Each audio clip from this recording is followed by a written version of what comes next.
Example 37 find F C 1/1 plus T square hence find F S t/1 plus T square.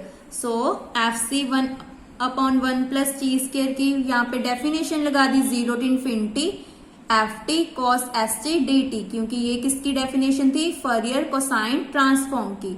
इसको हमने I let कर लिया। आई हमारा क्या है, आइडेंटिटी फंक्शन है, जैसे हमने एग्जांपल नंबर 36 में किया था।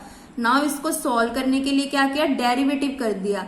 तो डेरिवेटिव कर दिया तो यहाँ पे क्या बन गया, कॉस का डेरिवेटिव साइन एस टी, नहीं कॉस का डेरिवेटिव होता है minus sine s t, angle का डेरिवेटिव किया तो टी डी टी।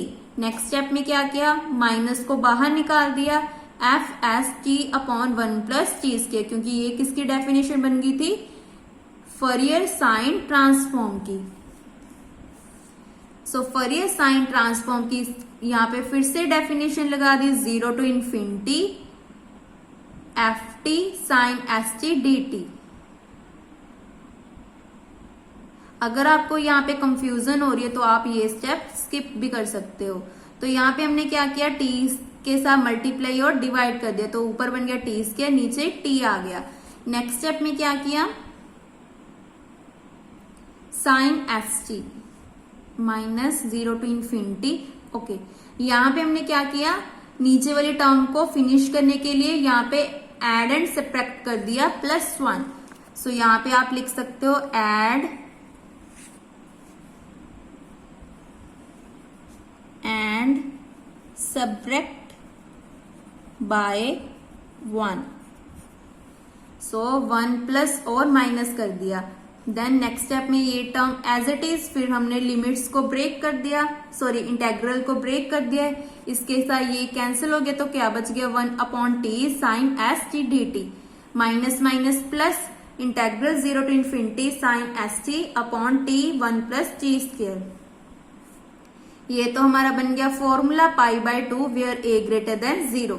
ये हमने फॉर्मूला क्वेश्चंस में भी किया था, जो हमारे एक्सरसाइज के क्वेश्चंस थे, और ये वाली टर्म एज इट इज। इसे दे दी इक्वेशन नंबर 3। और लेफ्ट हैंड साइड हमारा क्या चल रहा है, di/ds। नाउ साइन वाली टर्म को फिनिश करने के लिए इसका डबल डेरिवेटिव कर दिया। तो डबल डेरिवेटिव किया तो -π/2 का डेरिवेटिव 0, साइन का डेरिवेटिव क्या हो जाएगा, cos st, और एंगल का डेरिवेटिव t।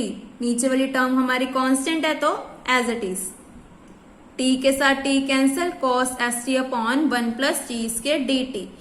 तो ये इक्वल टू हमने ले लिया i के, क्योंकि हमने स्टार्टिंग में लिया था ये किसके इक्वल था, i के। यहां पे आप लिख सकते हैं यूजिंग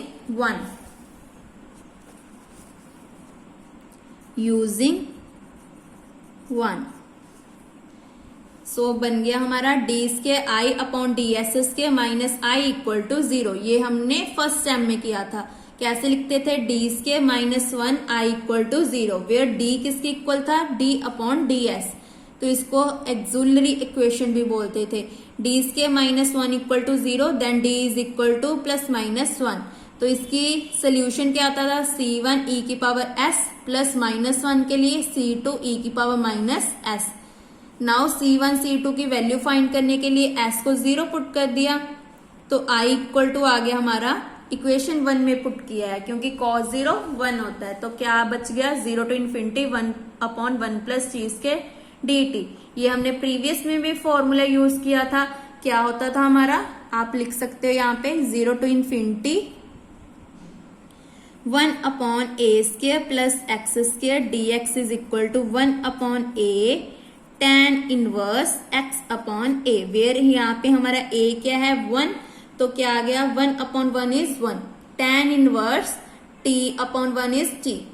यहाँ पे हमने +c क्यों नहीं लिखा, क्योंकि हम यहाँ पे लिमिट्स ले रहे हैं। अगर विदाउट लिमिट्स लेते तो हम कांस्टेंट c ऐड करते। नाउ tan इनवर्स इंफिनिटी किसके इक्वल था, π/2, क्योंकि मैंने यहाँ पे भी करके दिखाया था। ये देखो, sorry, tan inverse t/0 infinity, तो tan इनवर्स इंफिनिटी की वैल्यू कितनी होती है, π/2। ये देखो tan π/2 इंफिनिटी होता है, तो π/2 किसकी इक्वल आ गया, tan इनवर्स इंफिनिटी। तो सिंपली यहाँ पे पुट कर दिया।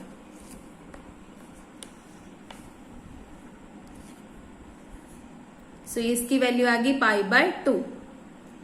From 4 we get pi by 2 is equal to C1 plus C2, क्योंकि e की पावर 0 इज 1।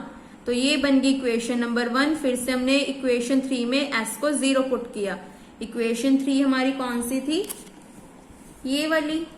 यहाँ पे हमने पुट किया s को 0, तो ये टर्म तो हमारी पूरी होगी 0, क्योंकि sine 0 0 minus 1 upon minus pi by 2 रह गया।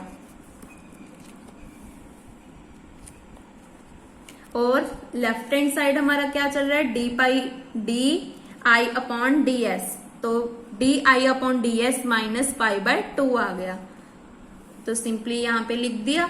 नेक्स्ट स्टेप में क्या किया, यूजिंग एक्सपेंशन ऑफ आई इन 4। तो इक्वेशन 4 में हमने एक्सपेंशन को यूज कर लिया। इक्वेशन 4 हमारी कौन सी थी, ये वाली। इसमें हमने एक्सपेंशन को यूज किया, तो यहाँ पे हमारा क्या आ गया, C1 minus C2 is equal to minus pi by 2। आप ऐसे भी बोल सकते हो कि इसका हमने डेरिवेटिव किया विद रिस्पेक्ट टू s। तो डेरिवेटिव करके क्या आ गया, d pi upon d s C1 e की power s minus C2 e की power minus s। Then s को 0 पुट किया तो C1 माइनस C2। इसकी वैल्यू हमने अभी निकाली है, माइनस पाई बाय 2 आई है।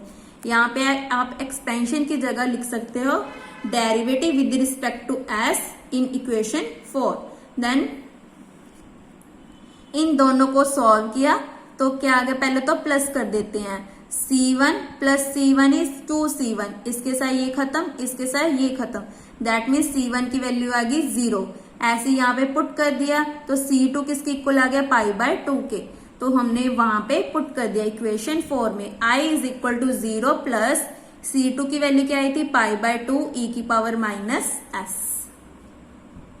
दैट इज I किसके इक्वल लिया था, FC1 अपॉन 1 प्लस चीज के इक्वल टू पाई बाय 2 ई की पावर माइनस s, विच प्रूव्स फर्स्ट पार्ट। तो हमने फर्स्ट पार्ट को प्रूव कर दिया। नाउ अब हमने F S t upon 1 plus चीज के प्रूव करना है। इसको प्रूव करने के लिए हमने क्या किया, इक्वेशन 2 में हमारा क्या आया था, F S t upon 1 plus चीज के किसके इक्वल आया था, minus D pi upon d S. हमने अभी निकाला है D pi upon d S की वैल्यू क्या आई थी हमारे पास, ये देखो हमने अभी निकाला है। आई की वैल्यू आई है पाई बाय 2 ई की पावर माइनस एस। देन इसका डेरिवेटिव कर दिया विद रिस्पेक्ट टू एस, तो माइनस पाई बाय 2 ई की पावर माइनस एस आ गया। माइनस माइनस बन गया प्लस, तो पाई बाय 2 ई की पावर माइनस एस। ये हमारा प्रूव हो गया सेकंड पार्ट। ये बहुत इंपॉर्टेंट क्वेश्चन है जो आपको 8 मार्क्स में आएगा, तो आपने इन क्वेश्चंस की रिटन प्रैक्टिस करनी है। Thank you.